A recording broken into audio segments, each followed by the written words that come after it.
Assalamualaikum warahmatullahi wabarakatuh.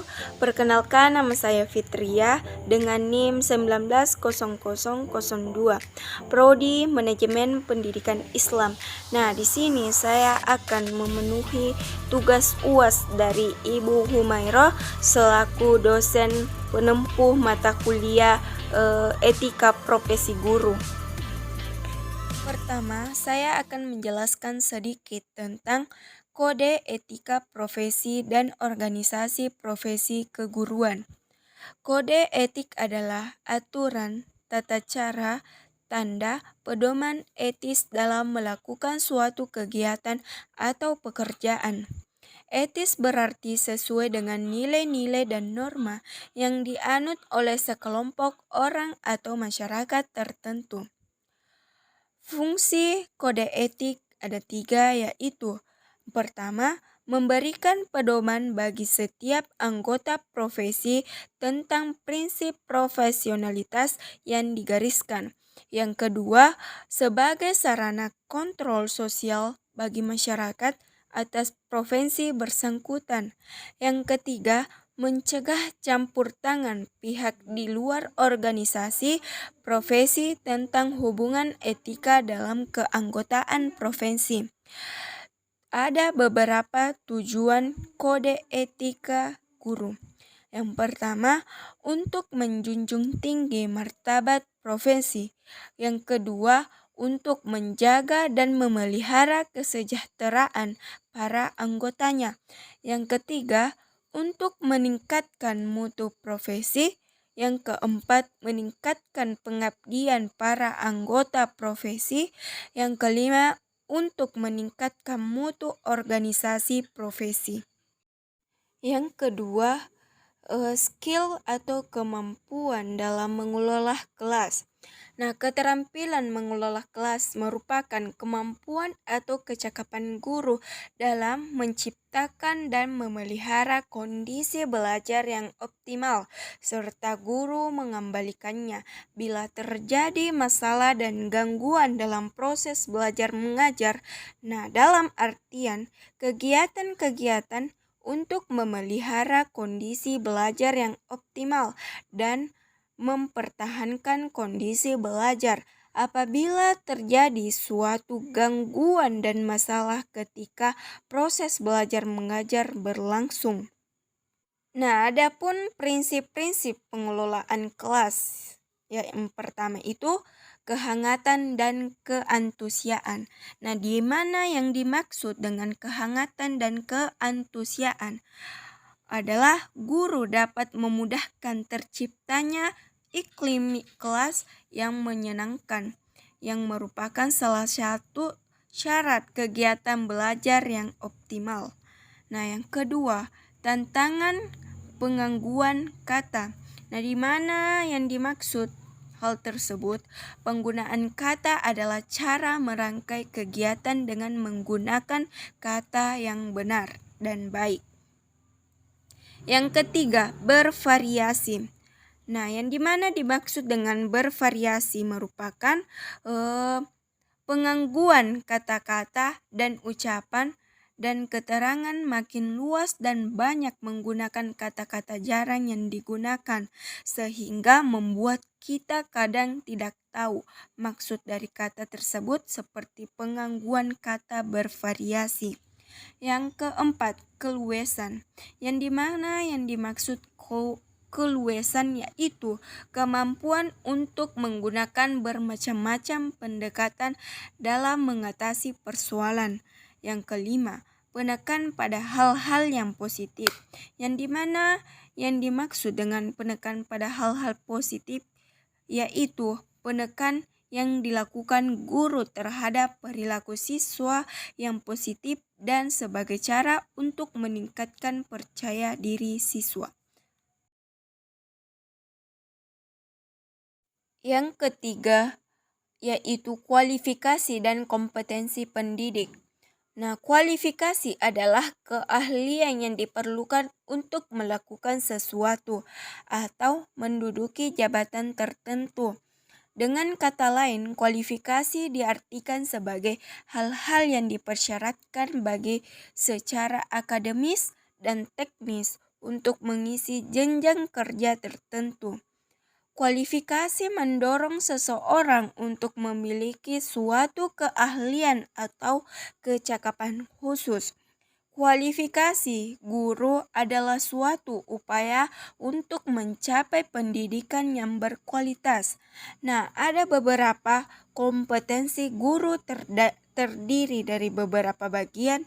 Yang pertama, menguasai bahan ajar. Nah, yang dimana yang dimaksud dengan menguasai bahan ajar adalah salah satu kemampuan dasar yang harus dimiliki oleh seorang guru dalam upaya melaksanakan kompetensi profesional.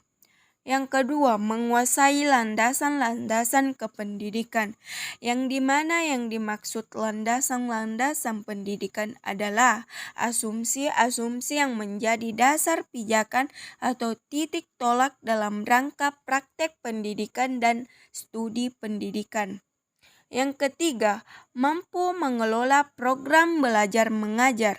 Nah, yang dimana yang dimaksud dengan mampu mengelola program belajar mengajar yaitu kemampuan mengelola proses belajar mengajar adalah kesanggupan atau kecakapan para guru dalam menciptakan suasana komunikasi yang eduktif antara guru dan siswa yang mencakup segi kognitif, afektif, dan psikomotorik.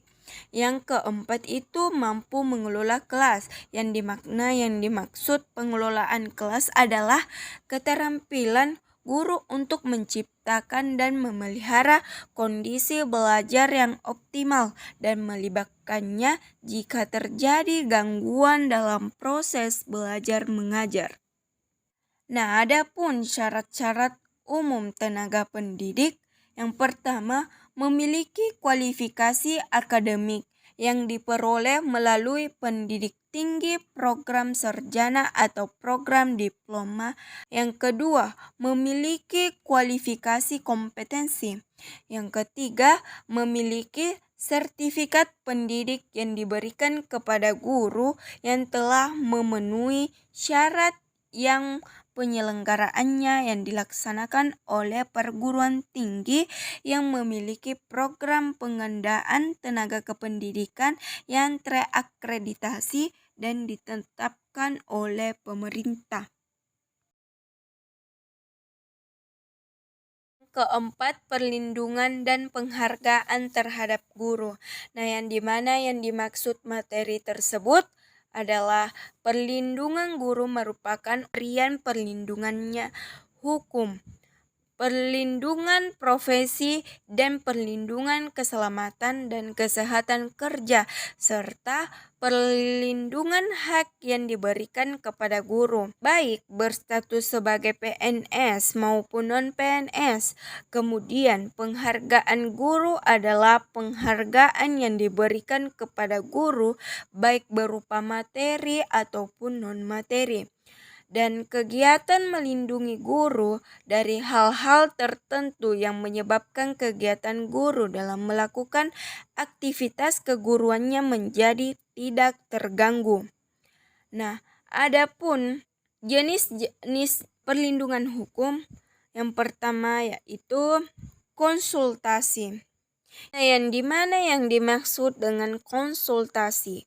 Konsultasi adalah sebuah dialog yang di dalamnya ada aktivitas berbagai dan bertukar informasi dalam rangka untuk memastikan pihak yang berkonsultasi agar mengetahui lebih dalam tentang suatu tema.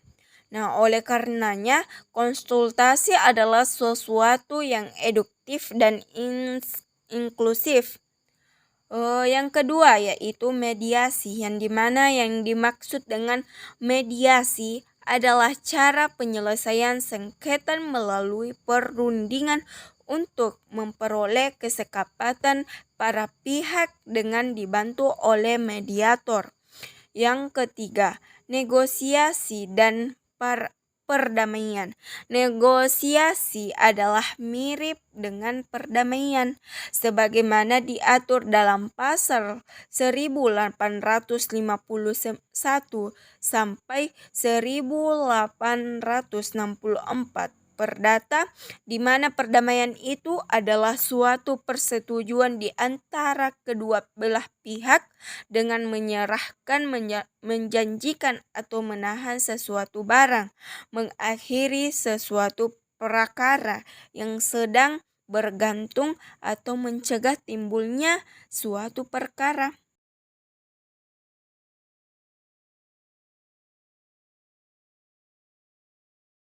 Materi yang kelima, penilaian kinerja guru, yang dimana yang dimaksud dengan penilaian kinerja guru adalah penilaian yang dilakukan terhadap setiap butir kegiatan tugas utama guru dalam rangka pembinaan karir, kepangkatan, dan jabatan.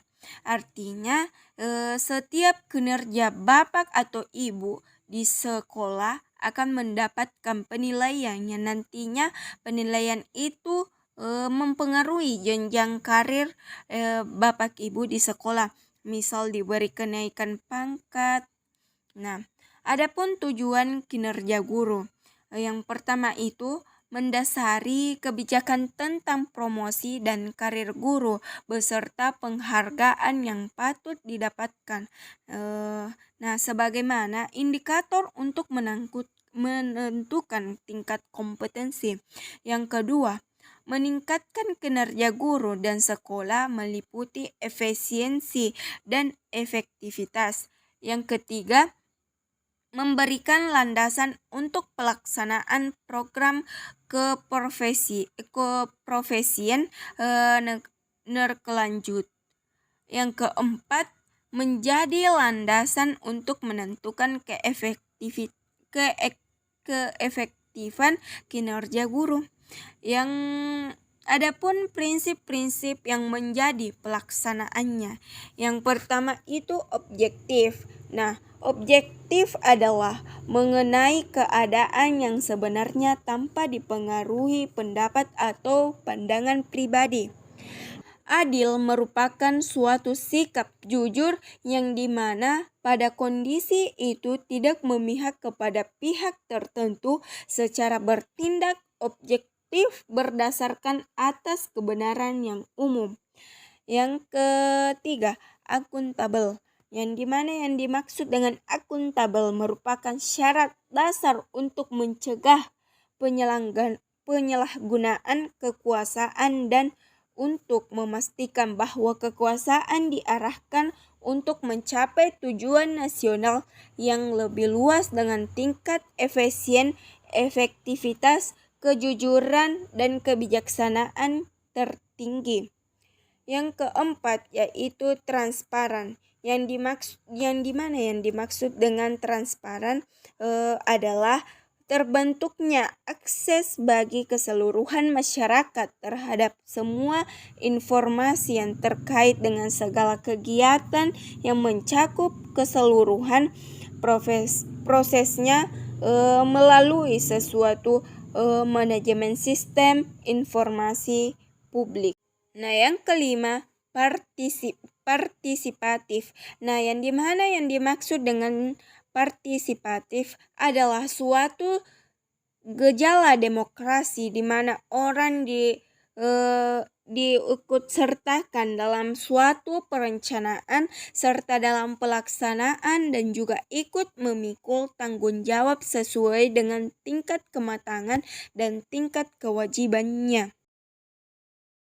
Nah, materi yang keenam, sasaran dan pengembangan sikap profesional serta syarat guru profesional. Nah, adapun beberapa sasaran sikap profesional guru terdiri beberapa, yaitu sikap terhadap peraturan perundang-undangan, yang kedua sikap terhadap organisasi profesi, yang ketiga sikap terhadap sekolah, yang keempat sikap terhadap peserta didik, yang kelima sikap terhadap mitra atau masyarakat. Pengembangan sikap profesional guru ada dua, yaitu pengembangan sikap selama pendidikan penjabatan calon guru pendidik dalam berbagai pengetahuan, sikap, dan keterampilan. Nah, ketika pendidikan perjabatan guru salah satu menjadi panutan bagi siswa dan masyarakat sekelilingnya. Kedua, pengembangan sikap selama dalam jabatan. Nah, usaha yang dapat dilakukan dalam rangka peningkatan sikap profesional keguruan pada masa pengabdiannya, yaitu dengan cara formal dan informal. Nah, adapun syarat-syarat guru profesional. Yang pertama itu mendapatkan pengakuan dan perlakuan hukum terhadap batas wewenang keguruan yang menjadi tanggung jawabnya. Nah, yang kedua, memiliki kebebasan untuk mengembalikannya langkah-langkah interaksi edukatif dalam batas tanggung jawabnya dan ikut serta dalam proses pengembangan pendidikan setempat. Nah, yang ketiga, meningkatkan teknis kepemimpinan dan dukung pengelolaan yang efektif dan efisien dalam rangka menjalankan tugas sehari. Nah, materi terakhir yaitu materi ketujuh membahas tentang hubungan nilai, norma, dan sanksi serta nilai-nilai etika dalam kode etik profesi guru. Nah, nilai dalam bahasa adalah harga yang melekat pada sesuatu atau penghargaan terhadap sesuatu. Nah, dan Bambang Darsono menjelaskan bahwa nilai merupakan suatu kualitas atau penghargaan terhadap sesuatu yang dapat menjadi dasar panutan tingkah laku seseorang. Ya, norma. Nah, norma adalah petunjuk tingkah laku yang harus dilakukan dan tidak boleh dilakukan dalam kehidupan sehari-hari berdasarkan sesuatu alasan atau motivasi tertentu dengan disertai dengan sanksi. Nah, ancaman atau akibat yang diterima apabila norma tidak dalam artian ini, sanksi adalah ancaman akibat yang akan diterima apabila norma dan moral tidak dilakukan dengan baik. Nah, adapun hubungan antara nilai, norma, dan sanksi yaitu kaidah atau aturan tingkah laku seseorang guru yang dipakai sebagai tolak ukur untuk menilai sesuatu yang akan menimbulkan suatu nilai atau ukuran dan disertai dengan sanksi apabila tersebut dilanggar. Itulah penjelasan sedikit dari saya mengenai 7 materi tentang etika profesi guru tersebut. Sekian dan terima kasih. Wassalamualaikum warahmatullahi wabarakatuh.